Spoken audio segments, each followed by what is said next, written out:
Bonjour, bonsoir, bienvenue dans cette nouvelle vidéo critique. Aujourd'hui, je vais vous donner mon avis sur le film Venom, ça va être un carnage, c'est parti.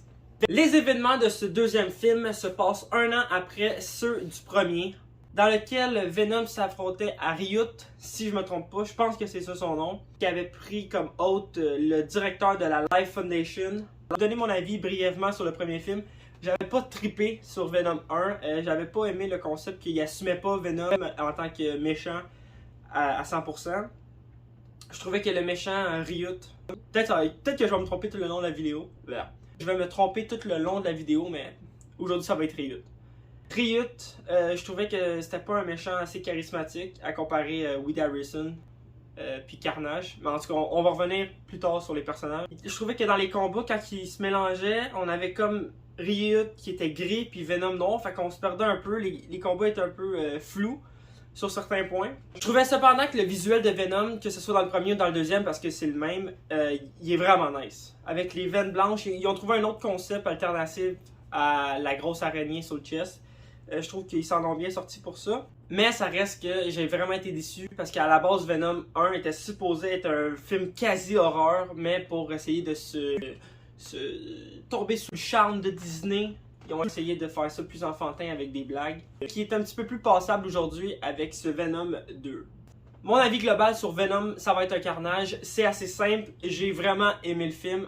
On dirait qu'ils ont pris tous les aspects positifs du premier film, puis qu'ils ont juste boosté aux stéroïdes, puis ils ont développé beaucoup plus. J'ai adoré l'adaptation de Carnage. Je trouve que Woody Harrelson, il joue un rôle de fou.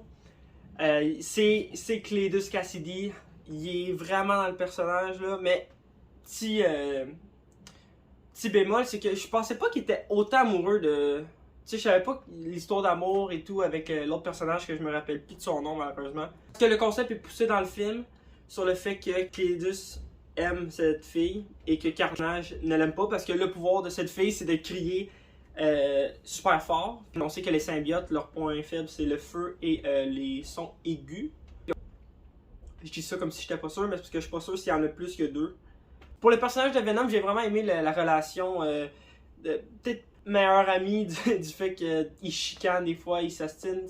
C'est peut-être même plus loin que juste des amis. Ça ressemble un peu aussi à un couple, genre un vieux couple là, qui chicane pour rien. Le film dure 90 minutes, qui est en autre cas 1h30. J'ai trouvé que ça passait super vite. Il n'y a pas eu tant de longueur. Mais il n'y en a pas eu de longueur, je trouve. Les personnages étaient pas mal tous bien développés. Surtout Carnage et Mick Gilligan, qui est... je sais pas si c'est son vrai nom. Si je me trompe pas, dans les comics, c'est lui qui devient Toxin, l'enfant de Carnage. Fait que moi, je pense que s'il y a un potentiel Venom 3, il y aurait aussi un potentiel personnage qui se nommerait Toxin dedans. Je vais faire une petite parenthèse. Je sais pas s'il y a des experts, mais j'ai acheté ça il y a 1 an et demi environ, quand on a su qu'il allait avoir un Venom 2, puis il parlait potentiellement qu'il allait avoir Carnage. Donc, est-ce que ça, ils se sont basés sur cette BD-là, dans le fond, pour faire le film Venom 2? C'est une petite question que je vous pose. Dites-moi dans les commentaires si vous le savez. Parce que, comme vous avez vu, je suis pas un grand lecteur, hein, il n'est même pas décelé encore. Il y a comme une scène dans le film où est-ce que Venom est à un party, puis il fait un discours dans un micro, puis il parle de la différence que tout le monde devrait s'accepter. J'ai rien contre le discours en tant que tel, c'est juste que je trouvais qu'il était un petit peu poussé. J'ai un peu pensé à la scène d'Avengers Endgame quand ils font la scène où est-ce que c'est toutes les héroïnes, les personnages féminins qui sont ensemble. J'ai rien contre les messages qu'ils peuvent apporter dans les films, c'est juste que amenez-les comme il faut. Quand c'est un peu poussé, ça paraît, puis ça paraît fake, puis c'est comme si on a une case à cocher, message important à faire, black. La case est cassée. La case est cochée. Le visuel des symbiotes, j'ai trouvé qu'il était vraiment excellent. Sauf que Venom, il est plus grand qu'un humain normal. Carnage, je pensais pas qu'il était aussi grand. Je sais pas si c'est dans l'adaptation ou dans les angles de caméra, mais on dirait qu'il était vraiment grand là, à comparer Venom. Le symbiote Venom, il fait un petit sous-entendu sur le fait que, oh shit, il est rouge. Mais on n'a pas plus d'élaboration là-dessus, puis je suis un peu déçu. J'aurais aimé ça qui élabore plus le fait que Venom, c'est le 999e symbiote, si je me trompe pas. Ce qui fait que c'est 666 en envers. C'est tout un petit concept que si tu connais pas, je pense que ça peut perdre un peu les gens. Dans les comics, justement, on sait que Cletus Cassidy était en cellule avec Venom, avec Eddie Brock, pardon, puis que c'est Venom justement qui est venu chercher. Puis en s'évadant, ils ont laissé un petit bout de symbiote, puis là, au contact, Cletus, il crée, genre ça crée Carnage. La manière qu'ils ont fait la création de Carnage, en guillemets, était bien apportée. Venom, il s'est comme fâché. En ramenant Cletus proche de lui, Cletus a mordu la main à Eddie Brock. Fait qu'il a comme mangé un peu de son sang. Puis là, son sang, qui est rouge, est comme devenu Carnage. La scène où est-ce que justement Carnage est... Ben, Cletus est sur le point de mourir. Là, il shake, blablabla. Là, t'as Carnage qui apparaît. Là, c'est sombre. Plac, plac, il y a du monde qui meurt. Flac, flac, il met tout dans la boucane. Puis là, il sort. Pour tous ceux qui n'ont pas vu le film, là on va tomber dans les spoilers parce que je veux parler de la scène post-générique. Merci d'avoir regardé la vidéo, laissez votre petit pouce bleu dans les airs, laissez un commentaire, sinon bonne fin de journée. Pour les autres, on a eu la scène post-générique de Venom 2. Wow! J'ai tellement crié dans le cinéma là. J'étais assis de même là. Là, tu vois Venom, il commence à disparaître, là, pouf, il change de lit. Quand j'ai vu la télé, puis c'était GGG, sa télé, là, puis il parlait de Spider-Man, j'ai fait Oh my God! Oh! AKA Spider-Man. Oh my God! But rest assured, dear viewers, we're the Daily Bugle will not. J'ai crié dans le cinéma, c'était malade, genre. C'est tellement venu me chercher, là. J'avais aucune idée que c'était ça la scène, ok? Je m'attendais absolument à rien. Moi, je pensais que ça allait être un teaser pour Toxin, pour Venom 3.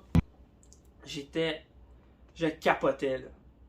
Je vous jure, je capotais. Puis juste le fait de repenser, ça met dans tous mes états. Ils nous avaient tout le temps dit que Venom allait pas être dans le MCU. Là, on sait pas si c'est officiellement ça. Mais il va être dans le... Je suppose qu'il va être dans le Spider-Man 3. Fait ça aide tellement plus le No Way Home. Ça va être insane. Il te ramène les méchants. Le Venom s'en vient.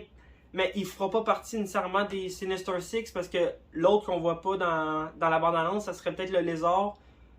Il te ramène tellement d'affaires, là. Ce film-là, s'il est pas bon, là, je vais tellement être déçu, là. J'ai plus de hype en ce moment pour le Spider-Man 3 que j'en avais pour le Endgame. Donc là, on va avoir un Venom de Tom Hardy avec le Spider-Man de Tom Holland. Ça va être fou. Là, tu le vois, là, il s'en vient, là, puis là, il liche la TV, c'est malade. Mais là, on a vu qu'il était dans sa dimension, Venom, ben dans son univers à lui. Puis il y a comme pouf! Quoi qui a fait ça, là? Là, je suis beaucoup dans la théorie Marvel. Tu sais, c'est-tu Loki qui a fait ça? C'est-tu Wanda? C'est-tu Doctor Strange? On sait rien, là. J'ai assez hâte au 17 décembre. Ça va être fou, là. Juste le fait d'y penser, là, j'ai hâte d'être dans la salle, là, puis de voir Tobey Maguire, Andrew Garfield dans le rôle de Spider-Man, ça va être malade. C'est sûr qu'il nous réserve plein d'autres surprises. Ah, le Daredevil de Charlie Cox. Ça va être fou. Daredevil, ok. Ça va être fou. Faut que j'arrête d'en parler. Je vais pas m'éterniser plus longtemps que ça. Merci d'avoir regardé la vidéo. Laissez votre petit like. Donnez-moi votre avis dans les commentaires si vous avez vu Venom. Dites-moi, genre, de 1 à 10, là, c'est quoi votre échelle de hype sur Spider-Man 3? Est-ce que je suis le seul qui est à 11 sur 10? Je vous souhaite de passer une belle journée. À la prochaine. Honnêtement, je sais pas si c'est vraiment le film que j'ai aimé ou la scène post-générique. C'est vrai qu'il frippait un peu.